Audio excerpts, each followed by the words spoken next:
Welcome to God with George Ortega and Joshua Bond. This is episode number 31. We're recording it on Friday, December 5th, 4th rather, 2020 at 12:52 p.m. Eastern Time. And as always, we're going to be talking about God. Josh, is there anything that you want to start off with? Any kind of you know, Yeah, we could. I've been thinking a lot since our last episode, and we talked about some of the problematic issues with, uh, God existing in society in various ways that may not be a accurate reflection of God, and that we have to, to continue to move forward, we have to kind of deal with those and make sure we don't repeat the errors of the past. So that's been on my mind a lot. I don't know if there's anything else you want to get into. No, I think that's really the major theme of the show. I mean, like we find like Abraham appeared to God, or God appeared to Abraham, rather, however long ago. And, within the major religions, Judaism, Christianity, Islam, I mean, they have some conception of God, but just leaving everything else aside and just considering the human will question, agency, they get the fundamental nature of God, completely wrong. They're attributing everything to us, free agents, which causes so much blame. And they don't even get that, but that's more about just that quality of God. But the essential thing is, yes, they don't, they have some understanding of God, but they're so locked into just the tradition, what people a couple of 3,000 years ago said, that they're not exploring this matter of God objectively, through reason, through logic, through what makes sense. Yeah, George. I mean, one little thought experiment I like to do to kind of give us back some power as individuals and, kind of as sacred beings, essentially, is to say, okay, we have this idea, this concept of the religions and their views of God. How much further, how much more extreme would those have to be before we finally said, okay, that's a self-hate, or that's a homophobic view of God or view of reality or view of humanity? And for me, I've thought about this over the years for a long time and thought about it deeply. And I don't think it's a very much further, I mean, again, I realized that, we come out of evolving out of scarcity and, whether it be in the jungle or the Sahara, where the whole species is close to being wiped out. So some of these things may have served purposes of this view of humanity as innately sinful or, um, various things. But I don't think we need to continue to burden the future generations with those. Yeah, and we talked about this last time. There actually may not be all that many future generations, well, with that many people. I mean, within, in other words, again, like this religion, started maybe 4,000 years ago, at least the Judeo-Christian tradition. And so everything's been going along kind of really slowly. All of a sudden, things really ramp up over the last 100 years or so. Now we're just, over the last 30 years, we've pretty much destroyed the climate. So it could be that this series, everything, we have to understand that everything that happens is God's will. So it could be this series, everything we're saying is really the climax, the apex of this whole God story, where we finally get it right, and maybe some asteroid comes along and it just blasts us into smithereens. I don't know. Yeah, and, George, and you mentioned there we may finally get it right, and so I've thought about what that would look like. And we have this idea of the golden rule: treat others as you wish and as you wish to be treated, and that seems to be the bulk of religion, with a lot of rules and laws. But I have this greater vision for the future. That's essentially, this golden rule 2.0. And that's essentially any desire a human being has to get better, whether it's to be a better person, whether it's to be cured of addiction or mental illness, or treat people better, or be successful in business, we should foster that in society, and say, yeah, obviously we should, but we're not doing that. And I think what we do instead so often is we blame the individual as if they are God, when they make mistakes, or, and this is leftover baggage from how our consciousness formed early in these scarcity times, and, as chimpanzees we had no other explanation for things except for to blame each other. Yeah, and then you take it a level deeper, is that, yeah, we made these mistakes and stuff, but why do we make them? I mean, God was willing all of this. God is just like, in control of everything, like if God would have wanted us to get everything right, from the onset, we would have, there's nothing, so like, so it's God's show, it's God's kind of like world. And, to me, that's a really, really surreally amazing kind of thing to speculate on. I mean, again, why would God do that? Why does God make, and because again, like the other part of it is we are God, everything is God. So why does God make God, parts of God, get things wrong? I mean, we're talking about eternity. Perhaps if you've lived for an eternity, which is like, my God, maybe just like do things just because, I don't know. Yeah. Um, well, again, I look at it from an evolutionary perspective because I think we're pretty, of all the sciences, that's one that's probably the most fundamental, especially as to what we are, and again, when I do that, it starts to all make sense. I mean, it doesn't all make sense. Why didn't God make, monkeys that lived in palaces and had all the food they needed?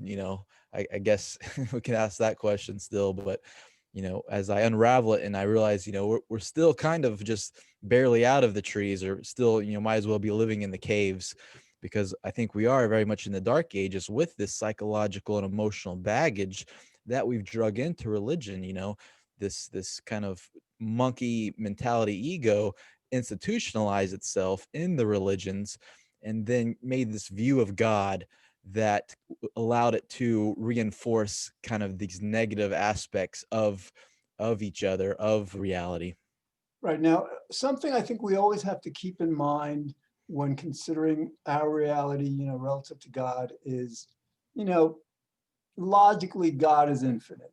So, I mean, it stands to reason that this is just one of an infinite number of worlds, an infinite number of worlds that God has created in the past, that exist in the present, and will exist in the future. So something, without considering that, it's kind of like considering that one is the only person in the world, that there's no other people around.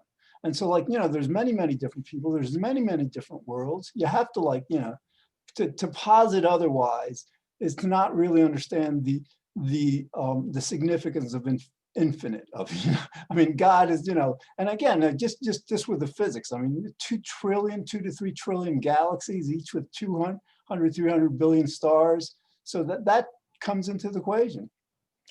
Yeah, George, I've thought about that a lot because so many, scientists and physicists and visionaries that I look up to speak about it so passionately. And I've really struggled to get behind that. Like I get it, but it's always been hard for me to connect with it in the way that, and I don't doubt, like that you connect with it more. It has more spiritual power or spiritual freedom than me.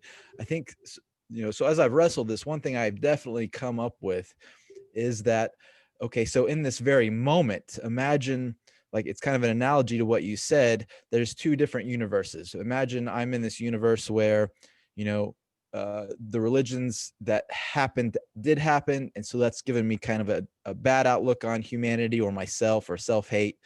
But I kind of just free up the mind, kind of doing what you said, or thinking about what you said and what the physics say, and say, okay, can I imagine myself in a different universe where we have a different conception of God, and that helps me love myself and love others more? Yeah, and maybe we want to segue to that because we're getting very theoretical. In other words, just one more point in terms of like our expansive universe. It's not just that there are like a gazillion other worlds out there. Without doubt. If you're considering the immensity of the universe, but according, this is physics, this isn't speculation. We interact with about 95%. I'm sorry, 5% of what's out there. The other 95% is a combination of what they refer to as dark matter and dark energy. We know it's there because it has a gravitational pull, force, whatever. But otherwise, we don't interact with it. So this is, but let's get back to this. Like, so like we're the world isn't the way it should be. Happiness, I think, is what we in this world were designed for. Yeah, George, I'm going to bring you back again because I love the theoretical aspects. And what amazes me the most is how people latch on to these ideas, whether it's the illusion of time or the possibility of multiverses. Um, even social justice issues, I think a lot. That's kind of another issue, but I, I wonder if what's really going on is, um, like compare this dark matter, dark energy issue where 95% of the universe is missing and there's a mysterious forces, right? And think about in that in terms of kind of mysticism, right? And also compare it in terms of the illusion of free will. So there's all this causality that's controlling our behavior that we can't see, that's invisible, these invisible forces, right? And this is what the mystics have always tried to do, is to go into these non-dual states where they can understand this causality. So I'm curious if that's what people are really hoping for in some way. I mean, I'm beginning to think, I mean, this whole series is about religion. It's about, God, but the religious model has been teaching. We impart knowledge, information to other people, and they get more evolved, and our world gets better. I'm moving from that model to a biochemical model. I mean, we had this, biochemical chemistry, medicine revolution. And it may be, because our only problem with life is that we feel pain, we suffer. And so the solution is like, it's not about really getting things right. There are some people who are very happy who just get everything wrong. So maybe, maybe our world needs to just like focus on a biochemical solution to the problem of existence, of human existence. Yeah, certainly, George. And that's always been, I mean, people struggle with this concept, but that has always been the purpose of religion, to kind of uh, try to find answers for the unknown, make life better and end misery and create happiness, and morality. And, and I think religion has failed to integrate because they didn't have power in that realm, because scientists came along and doctors, and, they felt that they didn't have any power or authority even. And so maybe some of it was legitimate, to veer away from it, but I think most of it was just fear of losing control, right? And so, again, it's not a matter of should God and religion embrace biochemistry, but it's a matter of what percentage, right? So, put a percent on it. We're going to spend 20% of our literature educating people about psychology and biochemistry and diet and these kinds of things. Yeah, and I mean, I may walk part of that back, because like it probably takes the same amount of energy, cooperation, whatever it is that we lack to to um, to evolve and advance these biochemical solutions as it would to advance a purely sociological educational solution. In other words, they teach happiness in schools. It's all over the media. People are become aware of what's been learned over the last 50, 60 years in happiness research and social science. And just with that, we can like eliminate 99% of all this suffering. So, but again, because we don't have a free will, we can't decide to do that. So, maybe that's the key to how do we get, our leaders to wake up and understand that that's what people want and need. Yeah, George, one of my spiritual enlightenments was actually doing both of those things and kind of waking up to where we're at on this evolution of consciousness timeline, and that science and even religion is now embracing this biopsychosocial model. And you can get online, you can look at Google Images, you can type in biopsychosocial model, and you can see many different versions that are all saying basically the same thing. And it's what you're saying, we're biochemical beings, right? But especially because of religion, thankfully, we have all of these social ways to modulate the biochemistry, right? This is why we get together and have worship experiences, and it floods our brain with neurochemicals that make us feel good or have religious or God connection experiences, right? But if that doesn't work, then people shouldn't be denied access to other means of just pure biochemical biopharmacology, plant medicines and stuff like that. So I think all of it is a model for wholeness. Right. And I'm going to pull us back to God because, I think, you know, we're doing this series on God, perhaps, on my part, certainly, just like this acknowledgement that these other kinds of sociological solutions, biochemical, medical, they just haven't happened. And there's this recognition it's because of God. God hasn't allowed them to happen. And it could be because God, for whatever reason, wants us to rely on God, doesn't want us to rely on education, on ourselves, on our, chemistry knowledge and all. That maybe the suffering, without solution, will stay without solution until we reach, we come to the understanding the solution is a closer relationship to God and a more accurate understanding of God. Yeah, George. I mean, I would either strongly disagree or take it a step further. You could look at it from both perspectives, and I lead toward taking a step further. Is that it's that God isn't. We haven't made these spiritual technologies, so it's been big pharma with their shareholders that they're all about profit.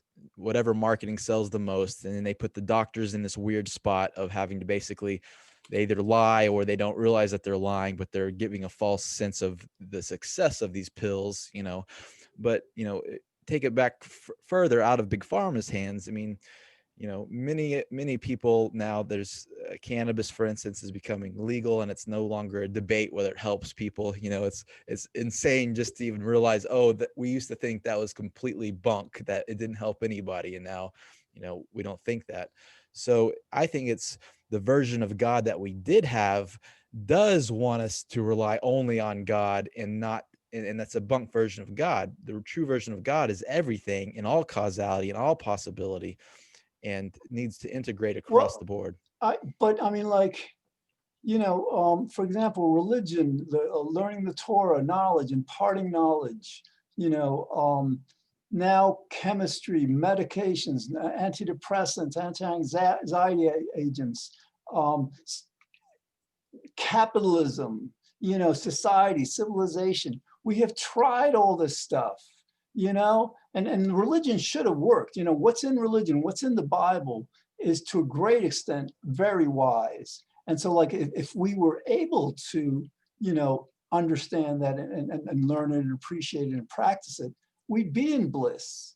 So, I think we need to move from an understanding of, like, I think the Bible is a story about people, and to, like, move from that to kind of like a closer understanding of God. Yeah, again, it's hard to again, we're biochemical beings, right? And so how far do you take that? I mean, the Bible is not comprehensive on diet protocol. Neither is any other. Most scriptural texts have some basically dogma. Some of it's valid, but a lot of just dogma. And if I wrote a repair manual or service manual or a how-to manual for taking care of your pet, or how to fix your car, and it was only as good as the Bible, I would consider myself an utter failure. If the people who use it don't succeed, then something's wrong with the manual. But this manual, we would accept this from no other business, where the customer is the person who's wrong if they don't, if the product doesn't work out for them. Yeah, I agree. But, like, you can't blame. I mean, this was like, I think it was like an experiment. I mean, they had no way of knowing whether it would work, how well it would work or not when they created these religions. And so, yes, all right. So we need, to shift from traditional conventional religion that really is a lot more so about people than about God, at least Judeo-Christianity, to, it's not the fault isn't religion per se. The fault is that religion hasn't focused on what we need to focus on. So again, like, it's this entire series is about God. And this episode shows us we're veering away from God a lot in this episode. We're veering, well, it's this, it's that, it's society, it's like pharmaceuticals, like, so like, I think, maybe it's time to really experiment with just moving very closely to God.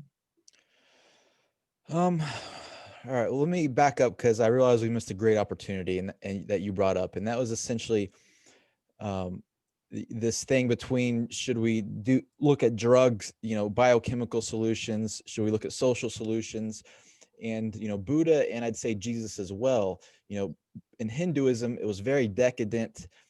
It was either split between all kinds of crazy techniques, what you might call drugs of different sorts, not necessarily drugs, but different all kinds of techniques, or very self what's the word, where you deprive yourself, right? You completely deprive yourself and say all you need is God, right? And Buddha came along, and people like to say Buddha propounded the middle way between the two because Buddha saw neither of these were working. But I think Buddha and Jesus said it's about a personal relationship with consciousness, with life. It's about self-empowerment. When you need solutions from one area, you take that. When you use self-deprivation, equanimity, stoicism, you try to do that as well. Yeah, well, I'm not sure it's accurate to characterize Hinduism, the asceticism in Hinduism, as basically just moving. I mean, basically, that was flagellation. They were punishing themselves. That's not like staying with God. No, what I'm advocating is something completely different. If you look to Hinduism, you have all these myths, just like with Buddhism and Judeo-Christianity. And these are stories. These are stories about people, about gods, or about whatever. And this asceticism, kind of like a trend. I don't think it's accurate again to to to express that as moving closer to God, because God does not want us to suffer. Yeah, well, we could try to go back to what you're saying and just talk about God and see how well we can do with that. And, what comes to mind and talk about it. I'm thinking of televangelists come to mind and trying to sell this version of God or speak about God in a way that makes people feel good and do better, right? And then very quickly I'm reminded about our understanding of God, that God, is in the Bible saying, I also create evil. So I mean, to say God doesn't want us to suffer, how do we reconcile that with God also creating evil? I don't know. I don't have a solution, but I do have that same desire to speak about God in a way, and only in a way, that empowers people and helps them to be better people, be happier. I'm just not sure how to do that and reconcile those. Well, all right, you make a great point. On the one hand, we're hardwired to seek pleasure and avoid pain. That's our biochemistry. We're conditioned that way, and we're getting better and better at it, hopefully. On the other hand, yes, God is everything. So God is like both good and evil. And maybe that's something that we haven't been, fully cognizant of. We've been blaming ourselves for the evil, for that evil, which erodes our self-esteem, our self-identity. And perhaps that explains 90% of our suffering. So like, yes, God sincerely wants us to seek more, to feel more pleasure again, because otherwise, why design a species, not just a species, it's a whole, life, all animals, creatures, seek pleasure and avoid pain. Why do that without, the steady progress in that direction? But I hear your point. We've got to acknowledge that God is evil, and maybe by doing that, we pull that away from ourselves. So I guess what came to mind is, yeah, kind of what you're saying, I think. In the West, especially in Christianity, we have this idea of sin and that we're sinners and that evil is our fault, right? Largely there's, they consider evil the problem of being caused by humans. And so maybe this concept of God being the creator of evil and also failure, all causality, is it somehow a better version of God that allows us to love ourselves more because we're not blaming ourselves when when past religions would have taught us to blame ourselves, whether it be depression or addiction or ADD or conflict or suffering, right? But when we realize true causality and that being synonymous with God to some extent, then that version of God is a message of God that allows people to love themselves and be better people. Yeah, I think that, we're trying to explore God in all God's attributes and dimensions and manifestations. But this aspect of God, where God is omnipotent, all powerful, God is everything. And therefore, God is responsible for not just all the good in the world, but all the bad. I think that's world changing. I think that because, again, this is basic psychology. To the extent that people feel that they're bad people, evil people, we have a part of our psychology of our mind that in cases like that, well, if we're bad people, we deserve to suffer. We punish ourselves. We don't just punish each other. So like, yes, from shifting from that mistaken, free will derived erroneous conclusion to the understanding God is everything, that I think could really boost our well-being. Yeah, so that's definitely a definite shift for perspective for me, or at least for my upbringing or religious traditions. How is a to be able to have this idea of God as also being evil, something like that. I guess maybe that may be the exaggerated version, but and that being, that actually being synonymous with, if God wasn't evil, then I couldn't love myself as much. Thus, that version of God wouldn't allow me to love myself as much. Thus, that God that wouldn't love me as much, essentially, something like that, and allow me to love others. So, but I think that's just so challenging because our idea of God in the West is just complete opposite. Um, Yeah, so I know it's going to take a while for me to get. I think that the answer may be to see God as we see our parents. I mean, when we're very young, we see our parents as gods, infallible, full of love and all of a sudden, they start we get smarter, we get more information. We see that they're not all that good sometimes. They're just like so.